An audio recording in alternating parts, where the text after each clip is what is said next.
très heureuse, fidèles téléspectateurs, de vous revoir encore aujourd'hui à travers votre chaîne de télévision Safti afin de suivre votre émission Éducation et Vie. Éducation et Vie est une émission pour vous, fidèles téléspectateurs, qui vous permet d'acquérir quelques connaissances en ce qui concerne la vie et l'éducation. Nous savons tous que la vie est tellement complexe, l'éducation est tellement vaste que nous ne pouvons pas nous lasser d'apprendre. C'est chaque jour que nous devons ajouter un plus dans nos connaissances. C'est pourquoi cette émission Éducation et Vie est là pour vous, fidèles téléspectateurs.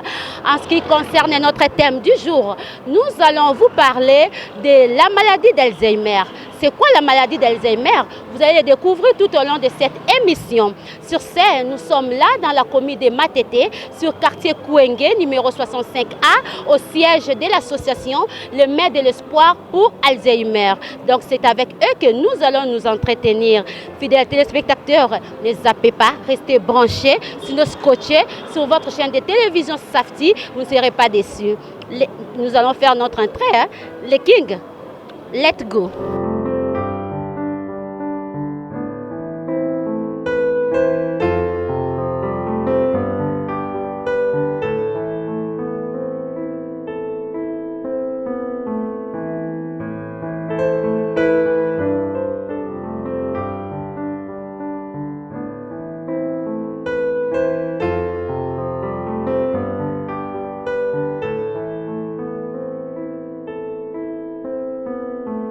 Oui, fidèles téléspectateurs de Safti Télévision, nous sommes là bel et bien au siège de l'association MTA, le Maire de l'Espoir pour Alzheimer. Nous sommes là avec l'un des responsables de cette association. C'est avec lui que nous allons nous entretenir. Bonjour monsieur. Bonjour madame. Si vous pouvez déjà vous présenter afin que nos téléspectateurs puissent vous connaître. Ok, merci beaucoup madame. Nous vous présentons d'abord, soyez la bienvenue. Merci. Oui. Moi, c'est Dr Patrick Ngimbi. Je suis médecin et je suis chargé de recherche et de formation au sein de notre association Le Maire de l'Espoir pour Alzheimer. Nous voulons savoir, c'est quoi la maladie d'Alzheimer? La maladie d'Alzheimer, en fait, c'est une forme de démence et c'est une maladie dégénérative. Qui dit maladie dégénérative, c'est une maladie qui il y a une altération, une dégradation en fait des cellules du cerveau, donc ce qu'on appelle les neurones.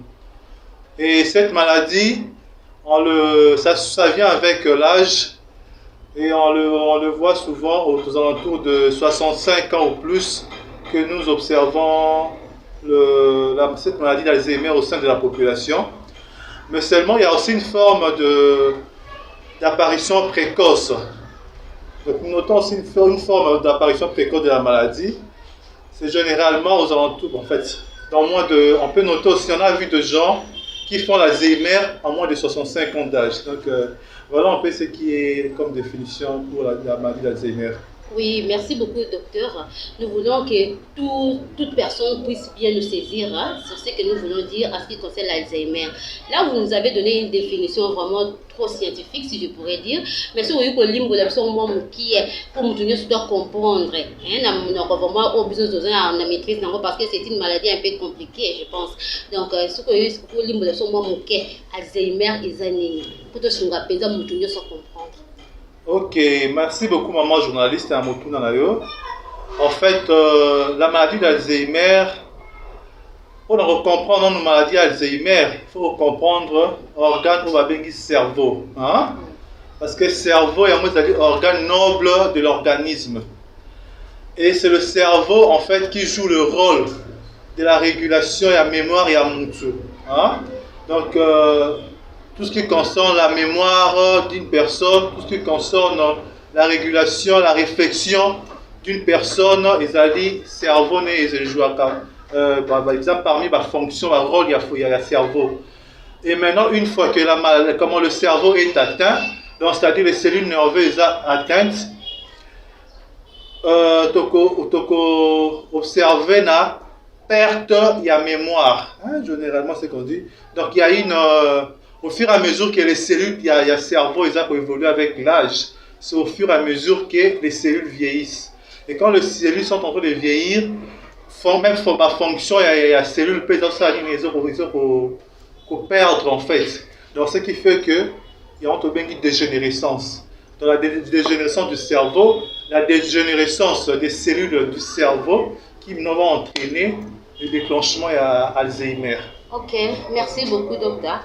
Maintenant, qu'est-ce qui est à la base de cette maladie? Tout le monde qui est bien, bien, le cerveau ne fonctionne très bien, mais arrivé à un certain âge, à une maladie d'Alzheimer. Tout le monde cause, ok, merci beaucoup. Par rapport, il y a les causes de la maladie d'Alzheimer. En fait, actuellement, il n'y a pas une cause, une cause exacte de la maladie d'Alzheimer. Mais on voit plus facteurs de risque. Hein?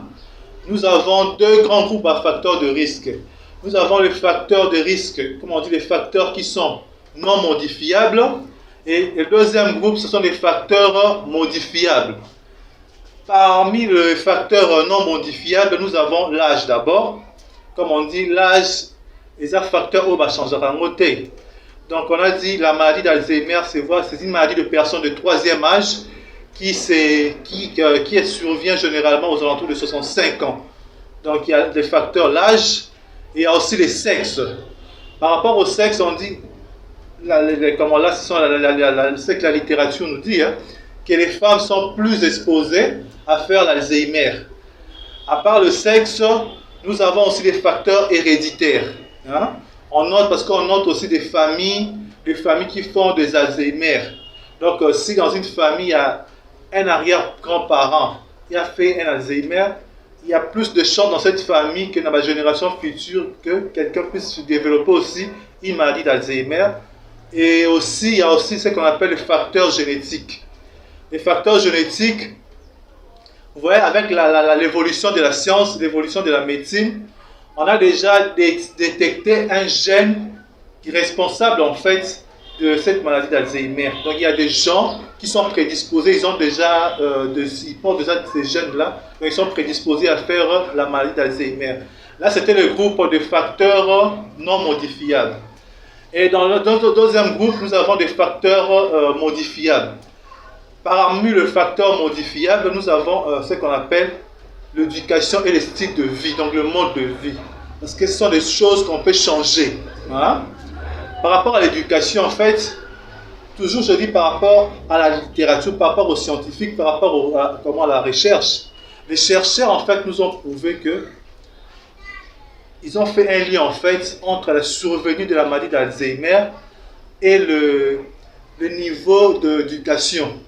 Donc ici, on dit les personnes, les gens qui ont fait des études de longue date ou bien de longues années, ils sont moins exposés à faire l'Alzheimer. Hein?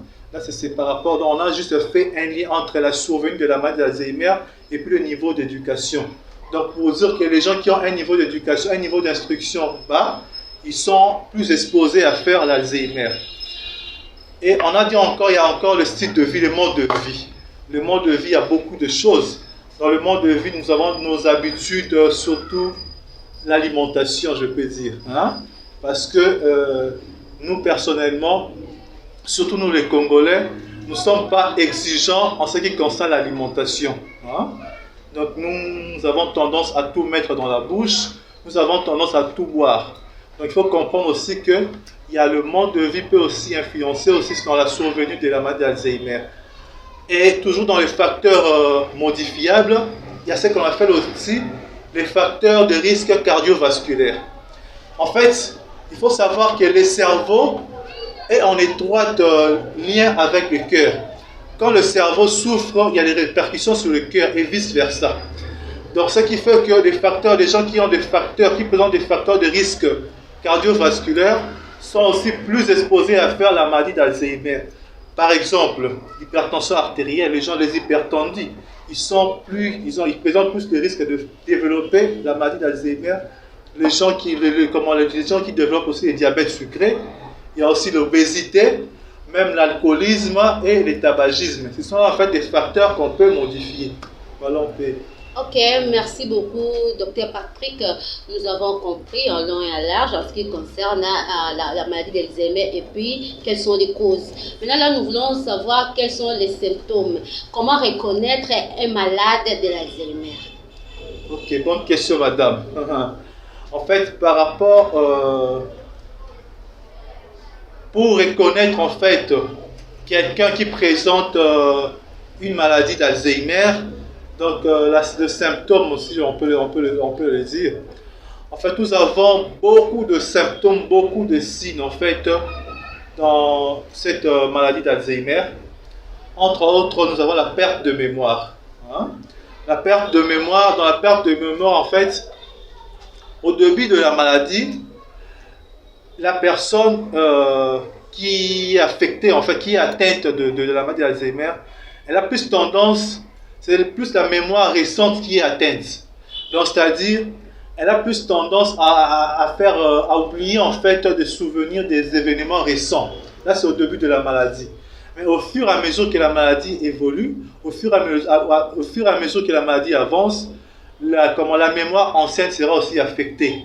Donc, vous allez voir au fil du temps, la personne va complètement perdre en fait toute sa mémoire, et la mémoire, la mémoire récente et la mémoire ancienne. Donc, c'est-à-dire les événements récents et les événements anciens sont aussi déjà altérés. Donc, il y a la perte de la mémoire. Et à part ça, il y a ce qu'on appelle aussi, il y a aussi un signe très important aussi à savoir, il y a le trouble des comportements. Il y a les troubles des comportements. La personne qui présente l'Alzheimer, il présente souvent ce qu'on appelle, il peut présenter une apathie. Donc, c'est-à-dire, qui n'attend, il est dans les humeurs. Souvent, il a la peur, il se présente comme un tableau de peur. Souvent, il se fâche sans aucune raison apparente. Il n'y a pas une raison là. Et du coup, Asiliki, Akangi Kanda et tout, il y a les troubles du comportement et des humeurs. Il y a aussi ce qu'on appelle des objets égarés, c'est-à-dire quoi? La personne qui est atteinte de la maladie d'Alzheimer, il a tendance en fait, ce qu'on appelle, il peut faire des arrangements en fait, des objets dans les endroits inappropriés. C'est-à-dire, tu peux retrouver une paire de chaussures dans le congélateur. Oui. Donc la personne qui est atteinte de la maladie d'Alzheimer, il prend une paire de chaussures, il peut garder ça dans un congélateur. Donc il fait des arrangements en fait des objets, mais dans des endroits inappropriés. Il y a ça. Et il y a aussi les troubles de langage. Les troubles de langage, on observe aussi parce que la personne qui est atteinte de la maladie d'Alzheimer, il a la difficulté pour s'exprimer. Il a la difficulté pour s'exprimer et il y a généralement pour finir ces phrases ou bien ces mots, ils ont des difficultés. Ils placent des mots inappropriés. Parce que par exemple, on lui pose une question, au lieu de répondre à la question, il répond à une autre question, il place des mots inappropriés. À part ça, on observe aussi ce qu'on appelle la désorientation temporo-spatiale, c'est-à-dire la désorientation dans le temps et dans l'espace. Qu'est-ce que ça veut dire? Donc, c'est-à-dire, la personne qui est atteinte d'Alzheimer, il perd en fait ce qu'on appelle sa localisation.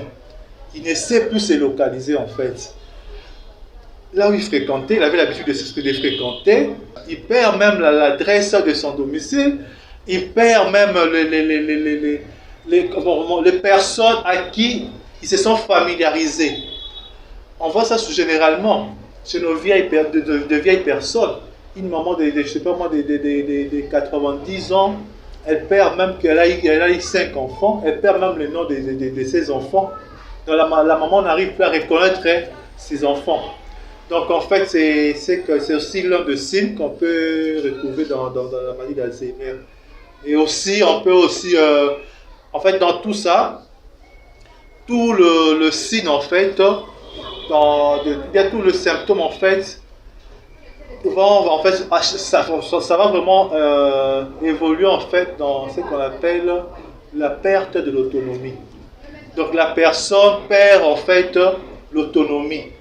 Donc elle n'arrive plus à faire des tâches familières qu'elle avait l'habitude de faire. Elle n'arrive plus à les faire. Donc il faut maintenant une assistance de l'extérieur pour aider cette personne.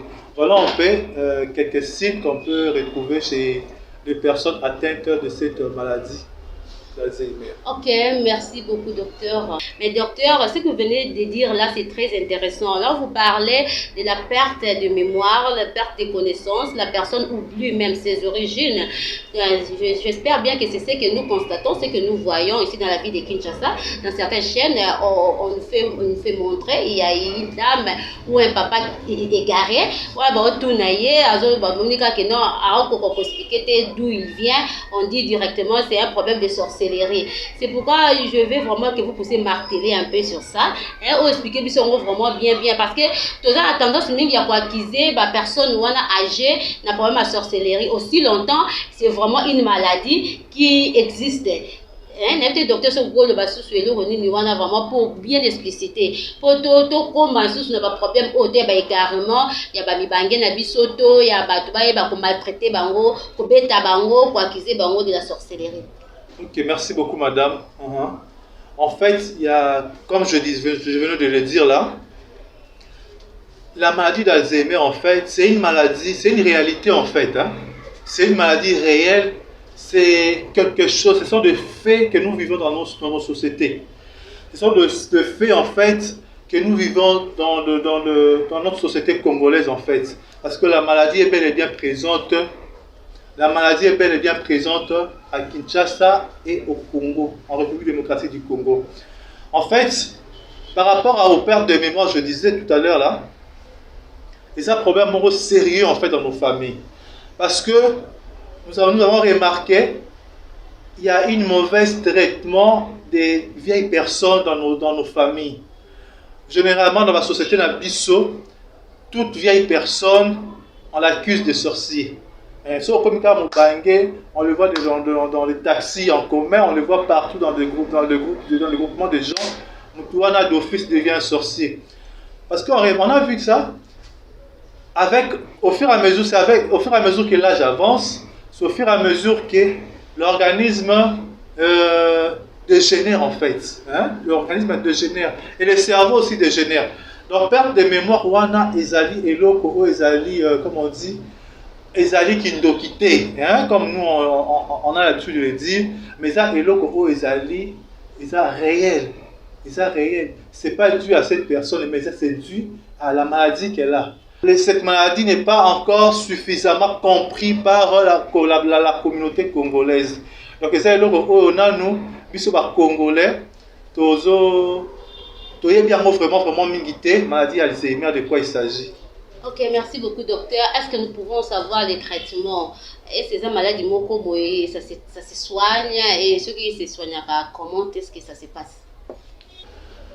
Il n'y a pas un traitement approprié pour cette maladie. Donc un traitement, comme on dit, ce n'est pas une maladie curable, comme on le dit. Donc il y a un traitement, le traitement qu'on fait, le traitement médical qu'il y en a, ils ont juste un traitement d'accompagnement. Ils ont un traitement parce que la maladie d'Alzheimer, Tangu et Bimaka, quand elle se présente, cette maladie, généralement, elle s'accompagne aussi des autres maladies apparentées. Et maintenant, ce que nous faisons dans la clinique, ce que nous faisons dans les hôpitaux, on fait des traitements médicaux de ces maladies apparentées à la maladie d'Alzheimer, en fait. Donc, il y a des maladies, il y a un volet médical, mais en fait, le volet médical ne consiste pas à arrêter la progression de la maladie, mais c'est juste un traitement pour essayer un traitement, on dit, symptomatique, en fait. On soigne seulement le signe, les symptômes que présente le malade. Là, c'est le volet médical. Mais il y a un autre volet, en fait, il y a le volet psychothérapie, le volet psychosocial, parce que cette maladie d'Alzheimer, prise en charge dans les holistique. la prise en charge de cette maladie est vraiment pluridisciplinaire. Il y a beaucoup de disciplines qui entrent en jeu par rapport à cette prise en charge. Pour C, il y a le volet psychosocial. Le volet psychosocial est un volet très très important dans la prise en charge de cette maladie d'Alzheimer. Donc je crois qu'on va beaucoup parler de ça lorsqu'on va aller, on va parler à long et à large dans notre association. Ok, merci beaucoup, docteur. Là, maintenant, comme nous venons de le dire, nous sommes là au siège de l'association Les Mères de l'Espoir pour Alzheimer. Maintenant, là, vous dites, vous êtes les Mères de l'Espoir pour Alzheimer, aussi longtemps que cette maladie n'a pas un traitement spécial. Maintenant, que faites-vous au niveau de l'association? Merci beaucoup, maman journaliste. Comme vous l'avez venu de le dire, en fait, nous sommes une association Les Mères de l'Espoir pour Alzheimer, MDA en sigle. En fait, notre association, nous avons des objectifs que nous poursuivrons au sein de l'association. Et parmi les objectifs en fait, que nous poursuivons, c'est les infos. En fait, comme on dit, nous sommes là pour informer la population, informer la communauté. Nous sommes là aussi pour former aussi la population, former aussi, pourquoi pas, les personnels de santé. Nous sommes là également pour assister ces démunis, assister ces populations vulnérables, en fait, ces personnes de troisième âge. Et enfin, nous les accompagnons aussi dans leur procédure, dans leur processus de cette maladie. Ok, merci beaucoup, docteur. Vous dites que vous assistez. Comment assistez-vous ces malades ou bien des familles qui sont victimes de cette maladie? Donc, quel genre d'activité organisez-vous? En fait, oui, nous avons plusieurs activités au sein de l'association. Entre autres, la sensibilisation. Parce que quand je dis informer, l'information doit se passer par une sensibilisation. Donc, la sensibilisation, c'est même le socle, en fait, de notre association. Nous menons des activités, nous menons pas mal d'activités sur la sensibilisation. C'est pratiquement tout le mois, chaque mois en fait, que l'association organise des séances de sensibilisation dans des églises, dans des groupements politiques, dans des communautés de familles, dans beaucoup de groupements de personnes.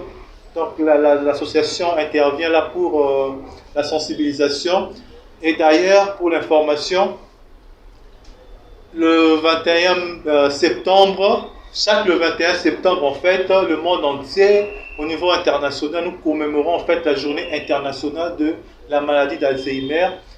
Et nous avons, à l'occasion de cette journée, l'association avait organisé une campagne de sensibilisation au sein de notre association.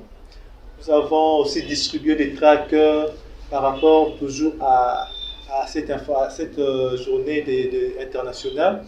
Donc tout ça, c'est dans le cadre d'informer, de porter l'information, de former en fait cette population qui vit dans l'ignorance.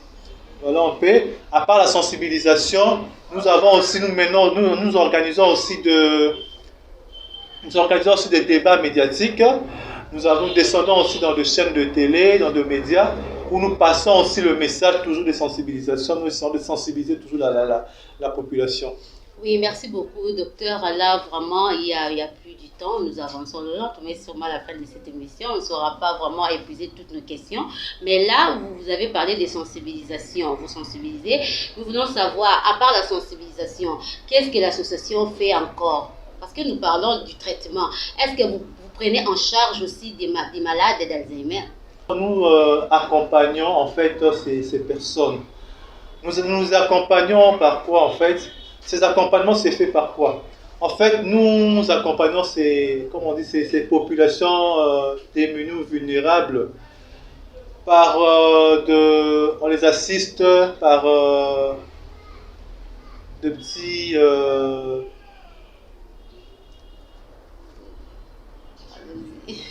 des petits cadeaux, c'est qu'on peut dire? Oui, on peut dire des petits cadeaux. Ouais. Voilà. Donc, il y a des petits cadeaux, de quoi manger, de vivre, oui, c'est ça. Nous accompagnons en fait nos populations vulnérables par de vivres, par de petites choses, mais seulement que... Oui. Merci beaucoup. Vraiment, nous sommes pratiquement à la fin de cette émission, mais avant de finir avec notre thème du jour, nous demandons à notre docteur de nous dire vraiment en un mot ou juste deux mots des difficultés rencontrées par l'association des mères de l'espoir pour Alzheimer. Nous éprouvons vraiment de nombreuses difficultés. Hein? Entre autres, nous avons un problème d'appui en fait, nous avons un problème de financement. Hein? Vous savez que c'est un très grand travail parce que nous vivons jusqu'à nous, on n'a pas une subvention. Nous vivons en fait par des moyens de bord. Hein? Par des moyens de bord. Nous avons pas mal de projets à venir que nous voulons concrétiser en fait. Parce que parmi même les projets d'avenir, nous comptons aussi faire une maison d'accueil pour essayer aussi de prendre quand même, comme on a dit, de prendre en charge ces groupes de personnes, mais une prise en charge médicale. Mais une prise en charge médicale doit se faire, on doit avoir une maison d'accueil pour essayer d'accueillir, de recevoir en fait tous ces gens. Et tout ça, ça demande de moyens, ça demande vraiment de moyens. Donc nous avons vraiment besoin d'une main forte. D'ailleurs, nous profitons d'ailleurs aussi pour lancer aussi, nous faisons un appel à toute la population congolaise, à tout le bailleur de fonds. Nous faisons un appel aussi au gouvernement congolais et qu'il y a une association, le Main de l'Espoir pour Alzheimer, qui est bel et bien présente, existe d'ailleurs depuis plus de 5 ans déjà. Nous avons notre siège ici à Matete. Nous sommes là au quartier Kwenge. 65. Au quartier Kwenge A65, c'est le siège de l'association. Ok. Donc, en tout cas, merci beaucoup, docteur. J'espère bien que votre message est arrivé à qui le droit. Nous sommes pratiquement à la fin de cette émission, donc il y a beaucoup à dire, mais le temps nous fait défaut. Nous devons couper avec l'émission. Donc, merci beaucoup une fois de plus de nous avoir reçus dans votre siège, dans votre bureau de l'association. Et merci aussi au coordonnateur. Merci au président de l'association, M. Norbert Lomba. Merci à tous les membres de l'association de nous avoir reçus. Vraiment, nous sommes très contents. Et merci aussi à vous, fidèles téléspectateurs, d'avoir suivi cette émission avec beaucoup d'attention. Si cette émission est arrivée jusqu'à chez vous, j'espère bien que ça vous a plu. Et si c'est arrivé jusqu'à vous, c'est grâce à la magie de la technologie. Hein. Là, nous avons le réalisateur de cette émission, c'est Jessie Kanza, hein, le petit mais grand, hein, petit mais costaud, parce que là, on parle sur le plan intellectuel.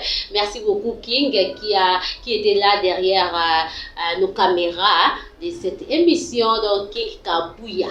Et merci beaucoup à JB Lundoloka qui est au montage de nos émissions. Et merci aussi à Daniel Maloulou qui nous permet aussi de faire passer nos émissions sur sa chaîne YouTube qui est Mirat Télévision. Donc merci encore une fois de plus à notre directeur de production, M. Ali, M. Christian Ali et Madame Myriam Balanga. Et nous disons aussi merci au number one, hein, lui-même, donc M. Betty Pituo, pour cette chaîne de télévision. Merci pour le bravoure, pour tant de bonnes choses que vous faites en ce qui concerne la population congolaise, parce que c'est une chaîne de proximité. Et grand merci encore une fois de plus, fidèles téléspectateurs, d'avoir suivi cette émission avec beaucoup d'attention. Au revoir et on se revoit la fois prochaine. Bye.